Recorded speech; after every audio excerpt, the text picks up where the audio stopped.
వీక్షిస్తున్న ప్రతి ఒక్కరికి నా హృదయపూర్వకమైన వందనాలు చెల్లిస్తున్నాను. ఈ దినాన్ని దేవుడు మనకిచ్చినందుకే ఆయనకు మహిమ కలుగునుగాక. లైవ్ వీక్షిస్తున్న ప్రతి ఒక్కరూ కన్ను మూసుకొని నాతో కలిసి ప్రార్థనలో ఏకీభవించండి. స్తోత్రం నాయన, పరిశుద్ధాత్మ తండ్రి, నీకు వందనాలు ప్రభువా, నీకు వందనాలు. స్తోత్రం స్తోత్రం ప్రభువా. అయ్యా, మాకు ఇచ్చిన ఈ దినాన్ని బట్టి నిన్ను స్తుతిస్తున్నాను అయ్యా. పునరుద్ధాన దినాన మేము ప్రార్థించుకోవడానికి అయినా నీ మార్గాలను సరళం చేసినందుకే నీకు స్తోత్రాలయ్యా. లైవ్ ద్వారా ఎంతో మంది నాయన వీక్షిస్తుండగా వారి హృదయాలను కదిలింపజేయండి ప్రభువా. నీకు వందనాలు. వారితో మీరు మాట్లాడండి, వారి జీవితాలను కట్టండి నాయన.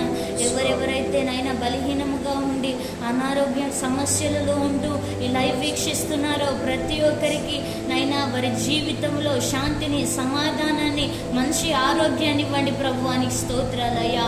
ఈ లైవ్ ద్వారా వారు నైనా వారి హృదయాలు కట్టబడినట్లుగా నువ్వే సహాయం చేయండి నాయనా.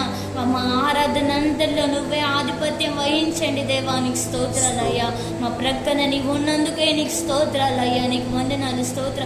ఈ లైవ్లో ప్రతి డిస్టర్బెన్స్ నజరేయుని యేసు నామములో బంధిస్తున్నాము తండ్రి. నీకు వందనాలు. పాటలు పాడబోతుండగా నీ స్వరాన్ని మాకు ఇవ్వండి తండ్రి. మా స్వరాలను మీరు అభిషేకించండి నాయన. నీ వాక్కు చేతం నాయన మా హృదయంలో నాయన నీ వాక్ అనే నాయన మా హృదయంలో నింపుకోవడానికి సహాయం చేయండి తండ్రి. నీకు వందనాలయ్యా. వాక్కు ద్వారా మా హృదయాలను కట్టుకోవడానికి మాకు సహాయం చేయండి తండ్రి. నీ దైవ సేవకుని అభిషేకించండి నాయన. నీకు వందనాలు. వీక్షిస్తున్న ప్రతి ఒక్క బిడ్డకి నైనా మంచి ఆరోగ్యాన్ని ఇవ్వండి తండ్రి. నీకు వందనాలు నాయన.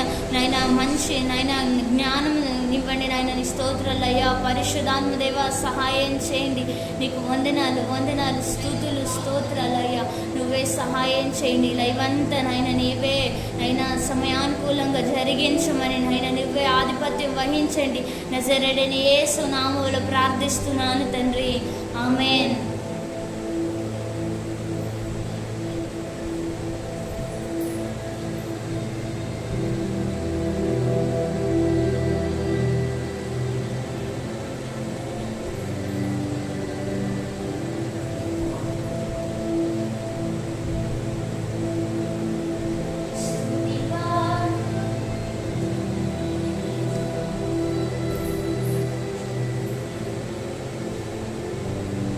అందరు నాతో కలిసి పాట పాడండి. స్తుతి పాత్రుడా, స్తోత్రార్హుడా, స్తుతులందుకో పూజార్హుడా. స్తుతి పాత్రుడా, స్తోత్రార్హుడా, స్తుతులందుకో పూజార్హుడా. ఆకాశమందు నీవు తప్ప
చెల్లిస్తున్నాను ప్రభువా.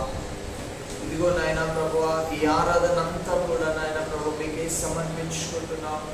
ఇదిగో నాయన ప్రభువా, అద్వితీయ సత్య సంపన్నుడా నీకు స్తోత్రాలు చెల్లిస్తున్నాను ప్రభువా. ఈ ఆరాధనలో ప్రభువా మేము నడిపించిన విధానాన్ని బట్టి నీకు వందనాలు, స్తోత్రాలు. ఆటంకాలు, అభ్యంతరములు, ప్రతి డిస్టర్బెన్స్ అన్నిటినీ కూడా మీరు కొట్టివేయండి ప్రభువా. మీ ఆత్మ నడిపింపును మాకు దయచేయండి ప్రభువా. నీవు సెలవిచ్చినావు జకర్యా గ్రంథం 4వ అధ్యాయం 7వ వచనం ప్రకారము, నా శక్తి చేతనైనను నా బలము చేతనైనను కాక మీ ఆత్మ ద్వారానే నాయన ఈ కార్యమును జరిపించమని ప్రార్థిస్తున్నారు ప్రభు. మీ ఆత్మ ద్వారా ఈ కార్యము జరిపించి మీరు తోడుగా ఉండి నడిపించమని యేసుక్రీస్తు నామములో అడుగుచున్నాము తండ్రి, ఆమేన్. ఈ లైవ్ కార్యక్రమం చూస్తున్నా మీ అందరికీ మా మినిస్ట్రీస్ తరపున, మా సంఘం తరపున హృదయపూర్వకమైన వందనాలు చెల్లిస్తున్నాను. దేవుడు మనల్ని ఆయన కృపారెక్కల చాటున మనల్ని భద్రపరుస్తూ అనేక మార్లు మనకి ఎన్నో పరిస్థితుల గుండా మనం వెళ్తున్నప్పటికీ కూడా మన పరిస్థితి, మన స్థితిగతులు ఏది కూడా సరైన రీతిగా లేకపోవడము, ఈ యొక్క ప్రస్తుత దినాలలో ఈ యొక్క దురాత్మ చీకటి శక్తుల ప్రభావాలు భయంకరమైన సంచరిస్తున్న ఈ దినాలలో భయంకరమైన వ్యాధులు, భయంకరమైన రోగాలతోని యావత్ ప్రపంచం అంతా కూడా అతలాకుతలమైపోయిన ఈ పరిస్థితుల్లో ప్రభువు మనల్ని క్షేమముగా, సురక్షితముగా, ఏ తెగుళ్ళు కూడా మనకి దరిదాపులోని కూడా రాకుండా ఆయన కాపుదల ఇస్తున్న అందుకు దేవునికి మన కృతజ్ఞతాస్తుతులు చెల్లిద్దాము. కాబట్టి మనం ఈ దినము వర్తమానం గురించి పరిశుద్ధాత్మ దేవుడు వర్తమానంలో నుంచి ఆయన మీతోని మాట్లాడాలని ఆశపడుతున్నాడు. కాబట్టి నీవు ప్రార్థనా పూర్వకంగా నీవు సిద్ధపడు. ఈ దిన అంశము నీ కుడి పక్కన ఆయన నీకు తోడుగా ఉన్నాడు. అందరూ బైబిల్ గ్రంథం తెలిసినట్లయితే నిర్గమకాండము, అందరూ కూడా బైబిల్ తెలిసినట్లయితే నిర్గమకాండము 3వ అధ్యాయం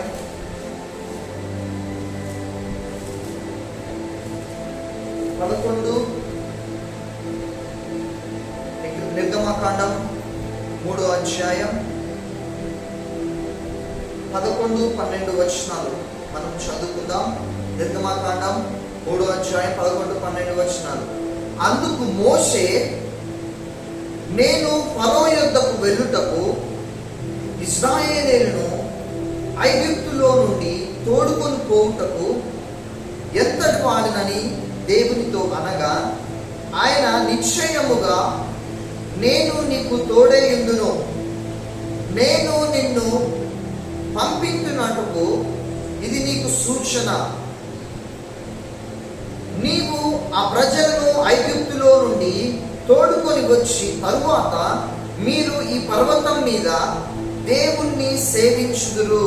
చూడండి, దేవుడు మోషేతోని మొదటిగా మాట్లాడే ఆ విషయాన్ని గురించి మనం జాగ్రత్తగా గమనించినట్లయితే, దేవుని యొక్క దర్శనాన్ని ఈ మోషే పొందక మునుపు అతడు సాధారణమైన వ్యక్తి ఈ మోషే. అతను చేసే వృత్తి ఏమిటి అంటే, తన మామ అయిన ఇత్రో మందను ఈ మోషే మేపుతూ ఉండేవాడు. కొండల గట్టున పర్వతాల మధ్యలో ఆ మందను మేపుతూ తన జీవితాన్ని ఈ మోషే కొనసాగిస్తూ ఉండేవాడు. మనము చూసినట్లయితే ఆ యొక్క పరిస్థితి ఆ మోషే జీవితంలో, ఆ దర్శనము మోషే జీవితంలో రావడానికి గల కారణం ఏమిటి అంటే, దేవుడు అతనికి తోడై ఉన్నాడు. హల్లెలూయా. దేవుడు అతనికి కుడి ప్రక్కన ఉన్నాడు. మనము గమనించినట్లయితే దేవుని దృష్టికి, మనుషుల దృష్టికి, ఈ లోకం దృష్టికి నీవు సాధారణమైన వ్యక్తిగా నువ్వు కనిపించవచ్చు. నువ్వు సాధారణమైన వ్యక్తిగా ఉండి నువ్వు రకరకాల సమస్యలతోని, అనారోగ్యాలతోని కృషించిపోతున్న పరిస్థితులు నీ జీవితంలో నీకు ఎదురు రావచ్చు. అయితే మోషే కూడా మనలాంటి సాధారణమైన వ్యక్తి. మోషే కూడా మనలాంటి శ్రమ అనుభవించిన వ్యక్తి. మనము చూసినట్లయితే నిర్గమకాండము 3వ అధ్యాయం నుంచి మనం చూద్దాము, ఒకసారి చదువుదాము. మోషే మిద్యాను యాజకుడైన యిత్రో అను తన మామ మందను మేపుచు ఆ మందను అరణ్యమును అవతలకు తోలుకొని దేవుని పర్వతమైన అహరోనుకు హోరేబుకు వచ్చెను. ఒక పొద నడిమిన అగ్ని జ్వాలలలో యెహోవా దూత అతనికి ప్రత్యక్షమాయెను. అతడు చూచినప్పుడు అగ్ని వలన ఆ పొద మండిచుండెను, గాని పొద కాలిపోలేదు. అప్పుడు మోషే ఆ పొద ఎలా కాలిపోలేదే అని నేను ఆ తట్టు వెళ్ళి ఈ గొప్ప వింత చూచుదనుకొనెను. దానిని చూచుటకు అతడు ఆ తట్టు వచ్చుట యెహోవా చూచెను. దేవుడు ఆ పొద నడిమి నుండి మోషే మోషే అని అతన్ని పిలిచెను. అందుకు అతడు చిత్తము ప్రభువా అనెను. అందుకైన దగ్గరికి రావద్దు, నీ పాదముల నుండి నీ చెప్పులు విడువుము, నీవు నిలిచి ఉన్న స్థలము పరిశుద్ధ ప్రదేశము అనెను. మరియు ఆయన నేను నీ తండ్రి దేవుడను, అబ్రహాము దేవుడను, ఇస్సాకు దేవుడను, యాకోబు దేవుడని చెప్పగా మోషే తన ముఖమును కప్పుకొని దేవుని వైపు చూడ వెలిగించెను. హల్లెలూయా. మనము ఇక్కడ చూసినట్లయితే మోషే సాధారణమైన వ్యక్తి. సాధారణంగా అతను తన మామయ్య యిత్రో యొక్క మందను మేపుతూ కొండల చుట్టూ, కొండల పర్వతాలలో అతను తిరుగుతున్న వ్యక్తి. ఆ విధంగా మందను మేపుతున్న ఆ టైంలో చెట్ల పొదల్లో నుంచి దేవుని యొక్క దూత అతనితోని మాట్లాడడం అనేది జరిగినది. మోషే మోషే అని దేవుని యొక్క దూత పిలవడం అనేది జరిగింది. నేను అబ్రహాము, ఇస్సాకు, యాకోబునైన దేవుడను అని మోషేతోని మాట్లాడడం జరిగినది. మోషేతోని మాట్లాడి దేవుడు ఐగుప్తులలో ఉన్న ఇశ్రాయేల్ ప్రజలు ఎంతమంది అయితే బానిసత్వంలో ఉన్నారో, ఎంతమంది అయితే నరక యాతన అనుభవిస్తున్నారో, బాధపడుతున్నారో వాళ్ళ గురించి సాధారణమైన వ్యక్తి మోషేతోను దేవుడు మాట్లాడి దేవుని యొక్క ఏర్పాటును, దేవుని యొక్క ప్రణాళికను మోషేకి బయలుపరచడం జరిగింది. హల్లెలూయా. ఈ విషయము మీకు చెప్పడానికి గల కారణం ఏమిటి అంటే, నీవు నీ జీవితంలో ఎన్నో రకరకాల పరిస్థితుల గుండా ఈ సమయంలో నువ్వు వెళ్తున్నావేమో. నీ పరిస్థితి అర్థం కాలేకుండా భయంకరమైన రోగముతోని సతమతమవుతున్నావేమో. నువ్వు ఎన్నో ప్రార్థనలు చేసినా నీ ప్రార్థనలకి సమాధానము రావట్లేదని నువ్వు పలుమార్లు బాధపడుతూ, పలుమార్లు వేదన పడుతున్నావేమో. కానీ మోషేని దేవుడు పిలిచిన దేవుడు ఈ దినాన్న నిన్ను పిలుస్తున్నాడు. ఎందుకంటే మోషే వలె నువ్వు సాధారణమైన వ్యక్తివి. దేవుని యొక్క స్వరము నిన్ను పిలుస్తున్నది. దేవుని యొక్క స్వరము ఎప్పుడైతే మోషే విన్నాడో సాధారణమైన వ్యక్తి అసాధారణమైన వ్యక్తిగా మారినాడు. హల్లెలూయా. నీవు కూడా సాధారణమైన వ్యక్తిగా ఒక మూలకు ఉండి నీ గృహంలో, నీ మందిరంలో, నీ ఆవరణంలో నువ్వు దేవునికి మొరపెడుతున్నావేమో. నీ సమస్యను బట్టి, నీ పరిస్థితిని బట్టి,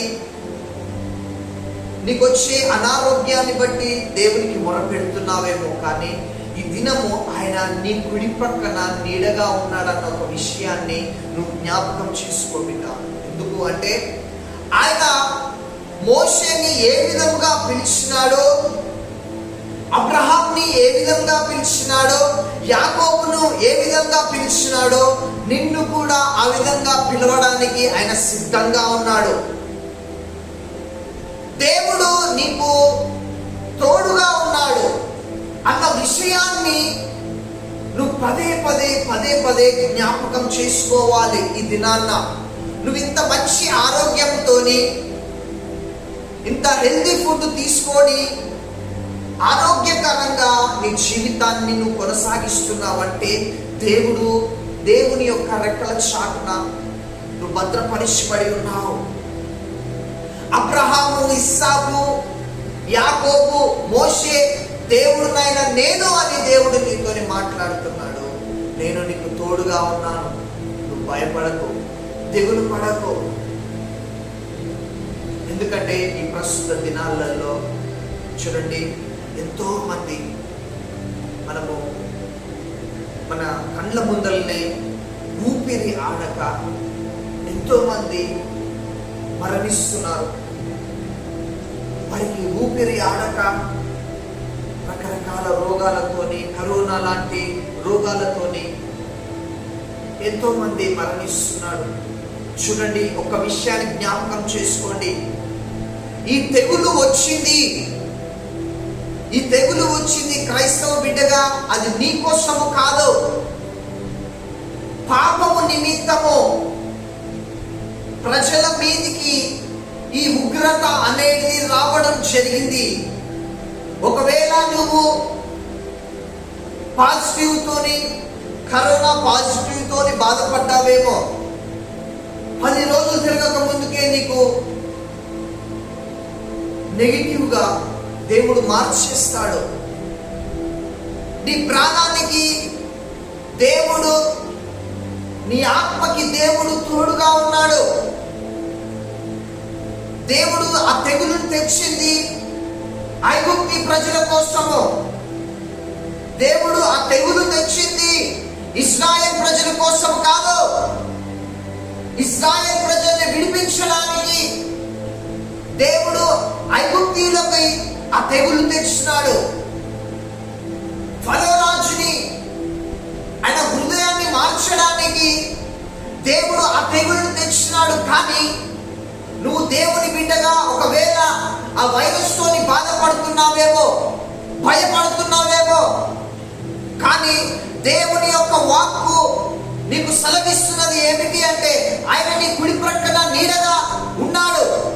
నీ జీవితంలో దేవుని చిత్తము నెరవేర్చే అంతవరకు కూడా నీ ప్రాణము పోదు.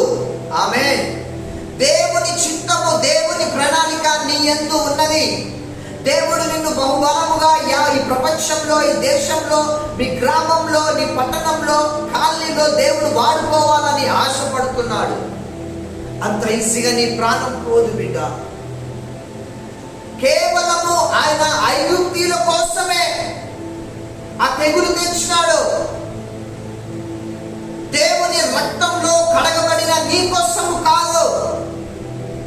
నిన్ను దేవుడు నిలబెట్టుకోవడానికి గల కారణం ఏమిటి అంటే, చూద్దాము అందరము బైబిల్స్ తెరిచినట్లయితే నిర్గమకాండం 18వ అధ్యాయం, నిర్గమకాండం 18వ అధ్యాయం 19వ వచనం. కాబట్టి నా మాట వినుము, నేను నీకు ఆలోచన చెప్పుదను, దేవుడు నీకు తోడైయుండును. ప్రజల పక్షమున నీవు దేవుని సముఖమందు ఉండి వారి రాజ్యములను దేవుని యొద్దకు తేవలను. హల్లెలూయా. ఒక క్రైస్తవుని బిడ్డగా నువ్వు ఉన్నావు, ఇది నా నిలబడ్డావు. దేవుడు నీకు ఇస్తున్న బాధ్యత ఏమిటి అంటే, యావత్ ప్రజల కోసము వారి యొక్క మనోవేదన, వారి యొక్క అనారోగ్యము, వారి యొక్క సమస్యని నీవు దేవుని దృష్టికి తీసుకురావాలి అని దేవుడు నిన్ను నిలబెట్టినాడు. ఆమేన్. ఎందుకంటే దేవుడు నీకు తోడే ఉండి ఏమంటున్నాడు చూడండి, నీకు ఆలోచన చెప్పదను, దేవుడు నీకు తోడైయుండును. ప్రజల పక్షమున నీవు దేవుని సముఖమునందు ఉండి ప్రజల యొక్క బాధలు, ప్రజల యొక్క కన్నీరు, ప్రజల యొక్క వేదన, వారి అనారోగ్యము నీవు దేవుని దృష్టికి తీసుకురావడానికి ప్రభువు నీకు ఈ రక్షణ అనేది ఇచ్చినాడు, ఈ మారు మనస్సు అనేది ఇచ్చినాడు. ఈ ప్రార్థన జీవితం, ప్రార్థన ఆత్మ అనేది దేవుడు నీకు ఇవ్వడానికి ఒక క్రైస్తవునిగా ఏ తెగులు నీకు అంటకుండా, ఏ వైరస్ నీకు అంటకుండా, దేవుడు క్షేమముగా, దేవుడు సురక్షితంగా నీకు మంచి ఆరోగ్యం ఇవ్వడానికి గల కారణం ఏమిటి అంటే ప్రజల మనోవేదన, ప్రజల యొక్క వేదన, వారి యొక్క పరిస్థితి, వారి యొక్క కన్నీరు. నువ్వు న్యూస్ ఛానల్ ఓపెన్ చేయగానే ఎంతో మంది మరణిస్తున్నారు, ఎంతో మంది అనారోగ్యంతో కుమిలిపోతున్నారు. వారి కోసము,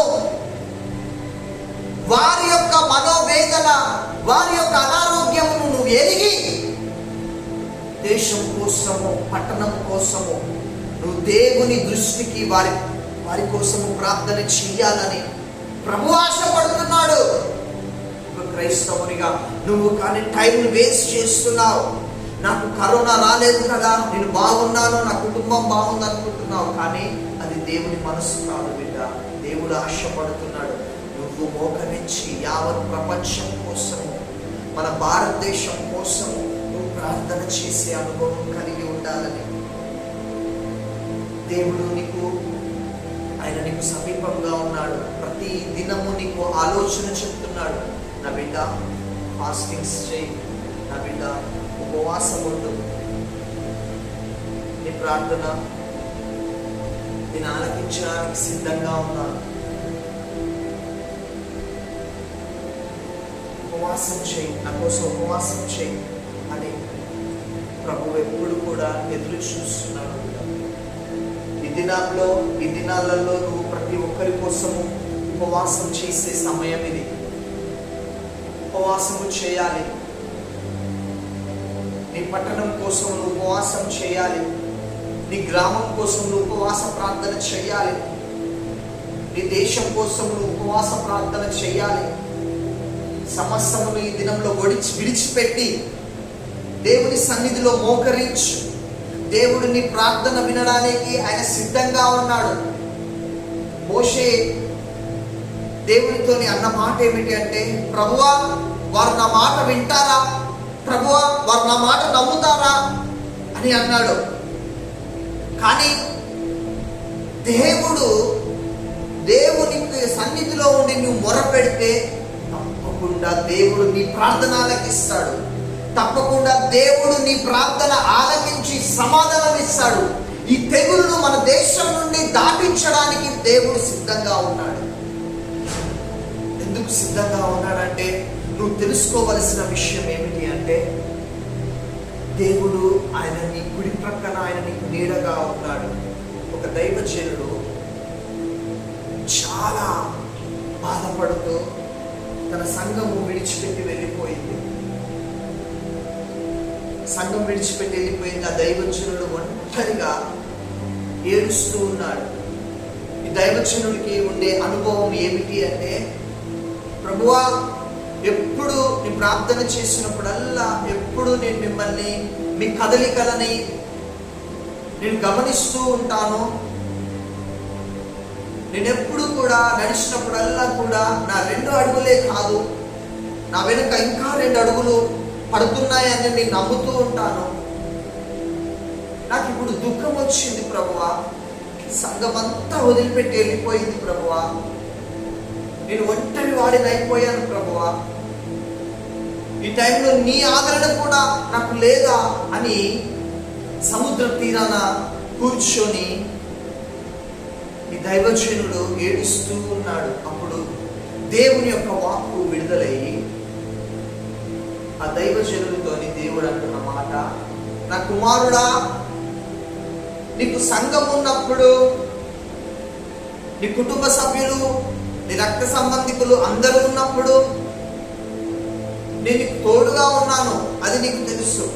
ఇప్పుడు నువ్వు కష్టంలో ఉన్నావు నా కుమారుడా, ఇప్పుడు నువ్వు వేదనలో ఉన్నావు నా కుమారుడా, నువ్వు ఒంటరి అని అనుభవిస్తున్నావు నా కుమారుడు, అందుకే నువ్వు దుఃఖము వేదన అనుభవిస్తున్నావు. కాబట్టి నేను నిన్ను ఎత్తుకొని నడిపిస్తున్నాను. అందుకే ఆ సముద్ర తీర ప్రాంతాల్లో పడే అడుగులు నీవి కాదు, ఆ అడుగులు నావి.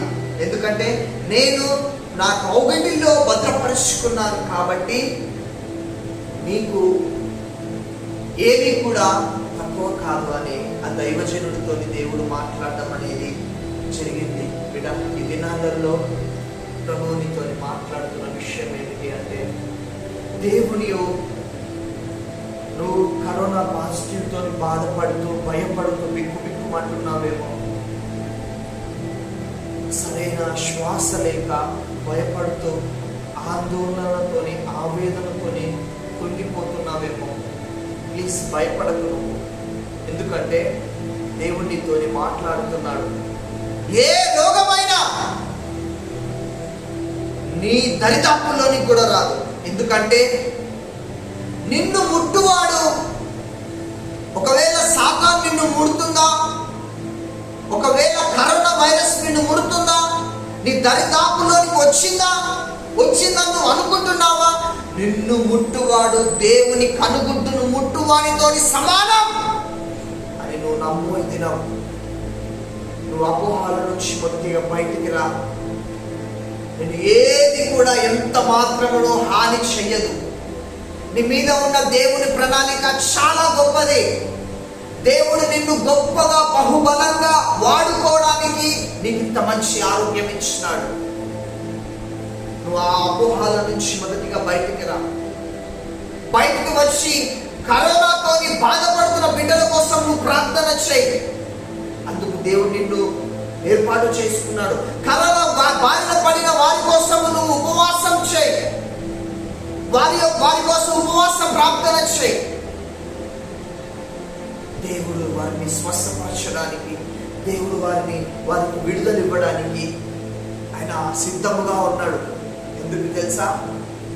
నువ్వు ఇరుకులో ఒక చిన్న గృహంలో ఉండి నువ్వు దేవునికి ప్రార్థన చేసినప్పుడు ఆయన విశాల స్థలంలో నీకు ఉత్తరం ఇవ్వడానికి సిద్ధంగా ఉన్నాడు. కాబట్టి నిన్ను నువ్వు తక్కువ చేసుకోకు బిడ్డ. దేవుడు నీకు తోడుగా ఉన్నాడు. నువ్వు సాధారణమైన వ్యక్తిగా నువ్వు భావిస్తున్నావేమో. మోషే కూడా నేను సాధారణమైన వ్యక్తిగా అనుకున్నాడు. కానీ దేవుడు ఒక పెద్ద నాయకుడుగా అతన్ని హెచ్చించినాడు. దావీదు కూడా అరణ్యంలో ఉండి ఒక సాధారణమైన వ్యక్తిగా అతను ఉన్నాడు. దేవుడు అసాధారణమైన వ్యక్తిగా అతన్ని మార్చున్నాడు. కాబట్టి దేవుడు నిన్ను విడిచిపెట్టలేదు. ఆయన కృపాక్షేమములు నీ వెంటనే వస్తున్నాయి. ఆయన నీ కుడి పక్కనే ఉన్నాడు. ఆయన నీకు తోడుగా ఉన్నాడు. పరిశుద్ధాత్మ దేవుడు ఒక శక్తిగా కాకుండా ఒక వ్యక్తిగా ఆయన నీకు తోడుగా ఉన్నాడు బిడ్డ. కాబట్టి నువ్వు ధైర్యంగా ఉండు. ధైర్యం తెచ్చుకో. దేవుడు నిన్ను ముట్టడానికి ఆయన సిద్ధంగా ఉన్నాడు. ఎంతో మంది దైవజనులు మరణించినారని, ఎంతో మంది విశ్వాసులు నీకన్నా ప్రార్థనా పరులు మరణించినారని నువ్వు భయపడకు. అది దేవుడు నిర్ణయించిన కాలం కాబట్టి వారిని తీసుకొని వెళ్ళినాడు బిడ్డ. పెద్ద పెద్ద దైవజనులే మరణించినారు కాబట్టి నేను కూడా ఖచ్చితంగా నాకు కూడా ఏదో అవుతుందనే ఆ ఆలోచనలో నుంచి దయచేసి మొదటిగా నువ్వు బయటికి రా. నీకు ఏది కూడా ఎంత మాత్రమునో హాని కల్పించడు. దేవుడు కల్పించడు. నువ్వు ధైర్యంగా ఉండు. ఒకవేళ ఈ దినం నువ్వు నామకార్థ క్రైస్తవుడిగా పాపంలో పడుతూ నీ జీవితాన్ని కొనసాగిస్తున్నావేమో, ఈ తెగులును బట్టి ఒక భయం తెచ్చుకో బిడ్డ. ఈ తెగులు ఎందుకు వచ్చిందో ఒకసారి భయం తెచ్చుకో. దేవుని యొక్క రాకడ సమీపిస్తున్నదన్న విషయాన్ని నువ్వు జ్ఞాపకం చేసుకో. దేవుడు చెప్పిన సూచక క్రియలు ఇవన్నీ కూడా నెరవేరుతున్నావని నువ్వు ఒక నామకార్థ క్రైస్తవుడిగా నువ్వు జీవితాన్ని కొనసాగిస్తే నీ జీవితం మార్చుకో. నీ హృదయాన్ని మార్చుకో. నీ పాపపు జీవితం నుండి బయటికి రా. ప్రభువు నీతోనే మాట్లాడుతున్నాడు. ఎందుకు అంటే ఈ మాటలు వింటున్నా నీవు దేవుడు నిన్ను పరలోకం తీసుకోపోవడానికి నిన్ను సిద్ధపరుస్తున్నాడు. దేవుడు నిన్ను పరలోక రాజ్యంలో అడుగు పెట్టడానికి నీకు అర్హత ఉన్నది. కానీ పాపము వల్ల, శాపము వల్ల, సాతాను పెట్టే పాపములలో, ఉచ్చులలో పడిపోయి నీ ఆత్మీయత నువ్వు పెంచుకోలేని పరిస్థితి. ఇది దేవుడు సెలవిస్తున్న వాక్కు. వాటినన్నిటి నుంచి బయటికి రా. నామకార్థ క్రైస్తవుడుగా ఉండడం దేవుని చిత్తము కాదు. దేవుని చిత్తం నీ ఎడల ఏమున్నది అంటే నీవు దేవునితో గడపడం, నీవు యావత్ ప్రపంచం కోసము, రోగగ్రస్తుల కోసము, అనారోగ్యంతో ఉన్న వారి కోసము ప్రార్థన చేయడం.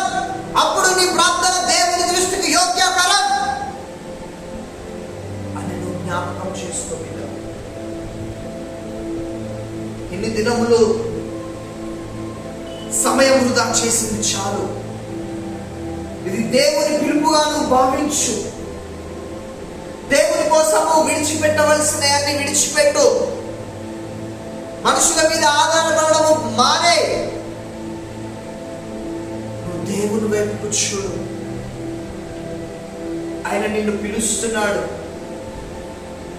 నా కుమారుడా, నా కుమార్తె, నేను నీకు తోడుగా ఉన్నాను. ఎప్పుడు నా దగ్గరికి వస్తావు? ఎప్పుడు నా దగ్గరికి వస్తావు? ఇంకా ఆ పాపంలోనే కుమిలిపోయి రోగాలు, నష్టాలు, శ్రమలు తెచ్చిపెట్టుకుంటున్నావు. ఇంకా ఎంతకాలం నా కుమారుడా, నా కుమార్తె అని ప్రభు అంటున్నాడు. అందులో నుంచి నువ్వు బయటికి రా. మొదటిగా దేవుని రక్తంలో కడగబడిన నువ్వే సరిగా లేవు. నీ ప్రార్థననే సరిగా లేదు. ఇంకా ఈ వైరస్ను నిన్ను తీయడానికి సిద్ధంగా ఉన్నాను. ఈ మరణాలు, ఈ విధంగా ప్రజలు మరణించడం నా చిత్తము కాదు. నీవు లేచి మొరపెట్టు, వారి కోసం మొరపెట్టు, వారి కోసం ప్రార్థన చేయి. సమస్తమును బాగు చేయడానికి నేను సిద్ధంగా ఉన్నాను. దేవుడు ఇశ్రాయేల్ పట్టణాన్ని చూడండి, ఎంత సేఫ్ జోన్ లో ఉంచినాడో. వారు స్వేచ్ఛగా తిరుగుతున్నారు. ఈ భూ ప్రపంచంలో ఎన్నో దేశాలు చాలా సంతోషంగా ఉన్నాయి. కానీ ఈ ప్రస్తుత దినాలలో మన భారతదేశమే ఘోరాతి ఘోరమైన పరిస్థితుల్లో ఉన్నది. ఎందుకో తెలుసా? ఘోరమైన పాపము. మొదటిగా నామకార్థ క్రైస్తవులు ఎక్కువైపోయినారు. క్రైస్తవులే ఘోరమైన పాపములో మునుగుతూ దేవుణ్ణి బాధ పెడుతున్నారు. నువ్వు అనుకోవచ్చు, వాళ్ళ పాపం అన్యులు కదా, వాళ్ళు రక్షింపబడే, వాళ్ళ పాపం ఎక్కువైపోయింది, అందుకే ఈ ఉగ్రత వచ్చింది, వాళ్ళ మీద ఉగ్రత వచ్చింది అనుకోవచ్చు నువ్వు. కానీ దేవుడు నీతో మాట్లాడుతున్న విషయం ఏమిటి అంటే, నువ్వు మొదటిగా చక్కగుండు. నీ స్వభావం మార్చుకో, నీ ప్రవర్తన మార్చుకో. నువ్వు మారవలసినది ఇంకా ఉన్నది. అప్పుడు దేవుడు నిన్ను గొప్ప స్థానంలో ఉంచడానికి సిద్ధంగా ఉన్నాడు. కాబట్టి ఈ మాటలు వింటున్న నువ్వు ఏ పరిస్థితుల గుండా నువ్వు వెళ్ళి ఉండొచ్చు. కానీ ఒకవేళ నువ్వు భయపడినట్లయితే భయపడకు బిడ్డ. దేవుడు నీకు తోడుగా ఉన్నాడు. ఆయన నీ గుడి ప్రక్కన ఉన్నాడు. ఆయన నిన్ను బలపరచడానికి సిద్ధంగా ఉన్నాడు. ఒక్కసారి నువ్వు కళ్ళు మూసుకొని మనపూర్వకంగా దేవుణ్ణి జ్ఞాపకం చేసుకో. ఆయన నీ గుడి ప్రక్కన ఎంత నీకు కాపుదల ఇచ్చినాడో నీకు అర్థమవుతుంది. ఒకవేళ కరోనాతోని బాధపడి క్వారంటైన్లో ఉన్నావా? ఒక్కసారి ఈ మాటలు వింటున్నా, నీవు క్వారంటైన్లో ఉండి బాధపడుతున్నావా? ఒక్కసారి కళ్ళు మూసుకో. మనపూర్వకంగా యేసయ్య వైపు చూడు. ఆయన నీ కుడి పక్కన, ఆయన నీకు ఆసీనుడై ఉంటాడు. ఆయన నీ కుడి పక్కన ఉంటాడు. ఒక్కసారి కళ్ళు మూసుకొని ఆ విధంగా చూడు బిడ్డ. కళ్ళు మూసుకొని చూసినట్లయితే దేవుడు నీ కుడి పక్కన ఉంటాడు. నువ్వు బెడ్ మీద పడుకొని ఉన్నట్లయితే కళ్ళు మూసుకో. దేవుని వైపుకు చూడు, ఆయన నీ కుడి పక్కన కనపడతాడు. ఒక అదృశ్యమైన వ్యక్తిగా నీకు కనపడతాడు. భయపడకు బిడ్డ, భయపడకు. ఒక్క వారంలో నువ్వు లేవబోతున్నావు. ఆమేన్. ఒక వారం రోజుల్లో నువ్వు రికవరీ కాబోతున్నావు. ఆమేన్. నమ్మిన వారు ఆమేన్ అని చెప్పండి. ఒక వారం రోజుల్లో పాజిటివ్ ఉన్న రిపోర్టు నెగిటివ్ గా దేవుడు మార్చడానికి సమర్థుడు. ఒక్కసారి నువ్వు మొరపెట్టు. దేవుడి జీవితంలో గొప్ప కార్యం చేయడానికి సిద్ధంగా ఉన్నాడు. ధైర్యం తెచ్చుకో, ధైర్యంగా ఉండు. అందరు కళ్ళు మూసుకొని నాతో పాటు ప్రార్థనలో ఏకీభవించు.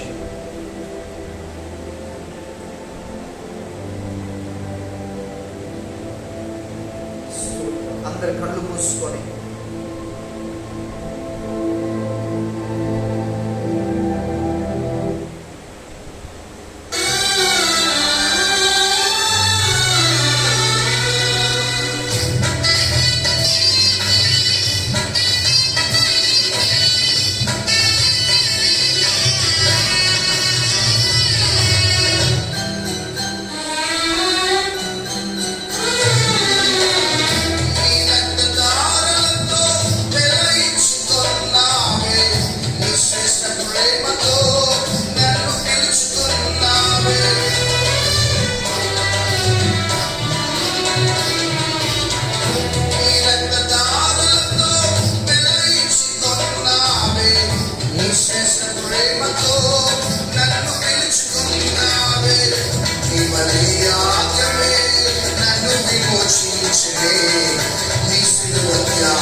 తండ్రి, నీకు కృతజ్ఞతాస్తుతులు స్తోత్రాలు చెల్లిస్తున్నాను ప్రభువా. ఇదిగో నాయన ప్రభువా, ఈ వర్తమానంలో నుంచి బిడ్డలతో నీవు మాట్లాడి బలపరిచిన విధానాన్ని బట్టి నీకు స్తోత్రాలు వందనాలు చెల్లిస్తూ ఈ వాక్యం వారి హృదయంలో నిలిచి ఉండేలా సహాయం చేయమని యేసు క్రీస్తు నామంలో అడుగుచున్నాం తండ్రి. ఆమేన్. ఈ మాటలు విన్న నీవు లైక్ చేయి, అనేకులకు షేర్ చేయి. తద్వారా దేవుడు నిన్ను, నీ కుటుంబాన్ని దీవించి ఆశీర్వదించుగాక. ఆమేన్, ఆమేన్, ఆమేన్.